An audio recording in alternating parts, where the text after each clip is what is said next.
अगर मैं आपसे कहूं कि अपने पैर पर कुल्हाड़ी मारना सीखना हो तो कोई करुण नायर से सीख लो, क्योंकि 8 साल बाद अगर आपको मौका मिले और आप ऐसा प्रदर्शन दिखाओ पूरे टीम इंडिया को, तो आखिर टीम इंडिया करे ही क्या, जिसकी वजह से चौथे टेस्ट मैच के अंदर आपके करुण नायर का पत्ता कट सकता है। लेकिन पत्ता कटने के बाद किसका पत्ता जुड़ने वाला है उस टीम, उस पेड़ के अंदर, आइए जानते हैं। लेकिन सवाल उठता है कि क्या आपके करुण नायर का करियर खत्म हो जाएगा? सवाल यह भी उठता है कि अगर मौका मिलेगा तो कब तक मिल सकता है? तो सवाल यह भी उठता है अगर मौका नहीं मिला तो कब तक नहीं मिलेगा?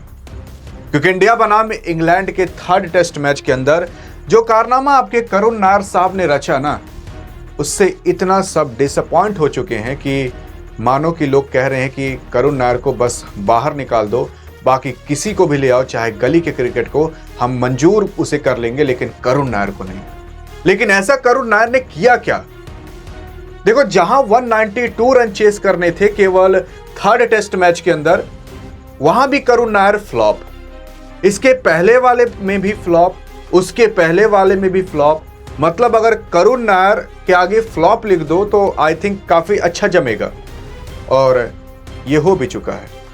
करुण नायर साहब, जिनको कि 8 साल बाद मौका मिला था, करुण नायर साहब टीम इंडिया से काफी बार गिड़गिड़ाए थे कि यार देखो, मैं डोमेस्टिक मैच में शतक पर शतक जड़ रहा हूं, मैं जिस टीम की तरफ से खेल रहा हूं, मैं उस टीम को ट्रॉफी तक दिला दे रहा हूं, तो मुझे मौका क्यों नहीं दे रहे टीम इंडिया?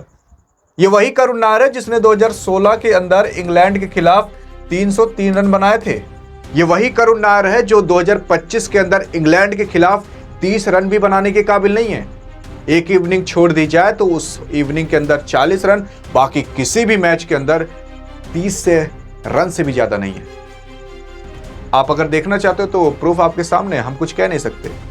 पहले जब पहला टेस्ट मैच खेला गया था और पहली इवनिंग के अंदर 4 गेंद खेलकर 0 पर आउट, डक पर, पहला ही मौका गवा दिया। फिर उसी के ही मैच के अंदर दूसरी इवनिंग में 54 गेंद खेलकर 20 पर आउट। फिर दूसरे मैच की पहली इवनिंग खेलकर 50 गेंद खेलकर 31 पर आउट। फिर दूसरे मैच की दूसरी इवनिंग खेलकर 26 पर आउट। फिर जब तीसरा मैच खेला गया और तीसरे मैच के अंदर पहली इवनिंग, तो इसी में इस बंदे ने केवल 40 रन मारा। फिर जहां सबसे जरूरत थी वहां केवल 14 रन मारा और 14 रन का योगदान देकर पवेलियन लौट गए। अब आप खुद बताओ, अगर किसी प्लेयर को चेक करना हो तो 1 बार मौका दिया जाता है, चलो 2 बार दे दिया जाता है, 3 बार दे दिया जाता है, 4 बार दे दिया जाता है, चलो 5 बार भी दे दें, 6 बार मौका मिला, एक मैच में भी अर्धशतक नहीं आया।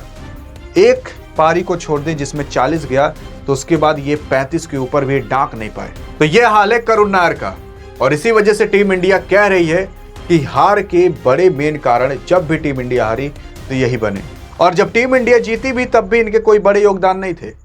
और भविष्य को देखते हुए टीम इंडिया अभी समझ जा रही है, क्योंकि टीम इंडिया का कहना यह है कि समुद्र खारा है, उसको जानने के लिए पूरा समुद्र का पानी पीना जरूरी नहीं है। एक घूंट से पता लगा सकते हो कि समुद्र खारा है कि नहीं, मतलब समझ गए होगे। समझदार के लिए इशारा ही काफी है। अब अगर देखा जाए करुण नायर का, भाई देखो, करियर कब तक खत्म हो सकता है? करुण नायर को अगर चौथे टेस्ट मैच के अंदर नहीं लिया गया तब इनका करियर खत्म मान चलो, क्योंकि चौथे में नहीं रहे तो 5वें में भी नहीं रहेंगे। और इसके बाद इंडिया कहीं वेस्ट इंडीज के खिलाफ 2 टेस्ट मैच खेलेगी, कहीं एक आध टेस्ट मैच और किसी टीम के खिलाफ भिड़ गई, तो वहां करुण नायर साहब को मौका मिलने वाला नहीं है। करुण नायर साहब इसी साल 34 साल के हो जाएंगे, और फिर इस साल अगर मौका नहीं मिल पाया तो फिर करियर पूरी तरीके से खत्म, सब भूल जाएंगे। क्योंकि जब इनको एक बार भूला गया था तो 8 साल बाद याद किया गया। अब अगर 8 साल बाद याद किया जाएगा तो ये 42 साल के रहेंगे, और 42 साल में जहां लोग की उम्र हो जाती है, भाई चलो अब पैर मेरा चोई चोई कर रहा है, चलें थोड़ा तेल लगा लें, उस उम्र में आप जाओगे इनसे खिलाने मैच, वो भी टेस्ट का, स्टेमिना भी तो होना चाहिए। तो इस वजह से करियर खत्म ही मान चलो। लेकिन अगर ये गए तो मौका किसको मिलेगा? ये मौका मिल सकता है किसी और को नहीं, बल्कि टीम ही कह रही है कि यार एक बार हमने साई सुदर्शन को मौका दिया था, चलो उसमें तो ये बंदा फेल हो गया, एक बार और मौका दे देते हैं, दूसरी बार। तो जिस बंदे को 6 बार मौका मिला, इस बंदे को एक बार और मौका दिया जा सकता है। चौथे टेस्ट मैच के अंदर आपके साई सुदर्शन वापस से खेलते हुए दिखाई दे सकते हैं, और अगर दिखाई दिए, अच्छा परफॉर्मेंस कर दिए, तब तो पूरी तरीके से मान लो करुण नायर का करियर खत्म हो जाएगा। और करुण नायर ने अपने पैर पर खुद कुल्हाड़ी मारी है, इसमें कोई भी दो राय नहीं है। और आपको भी पता होगा, क्योंकि समझदार के लिए इशारा ही काफी है। बाकी अगर आपको जानना है कि भाई जो थर्ड टेस्ट मैच के अंदर भारत हारा था, उसका मेन मुख्य कारण कौन था, करुण नायर के साथ और कौन कौन थे जिनकी वजह से भारत ये टेस्ट मैच हारा, ये जानना है तो बगल में क्लिक करके देख सकते हो। बाकी करुण नायर को मौका मिलना चाहिए कि नहीं, कमेंट बताना जरूर। देखते हैं आपकी राय क्या होती है और आपकी राय सक्सेसफुल होती है कि नहीं।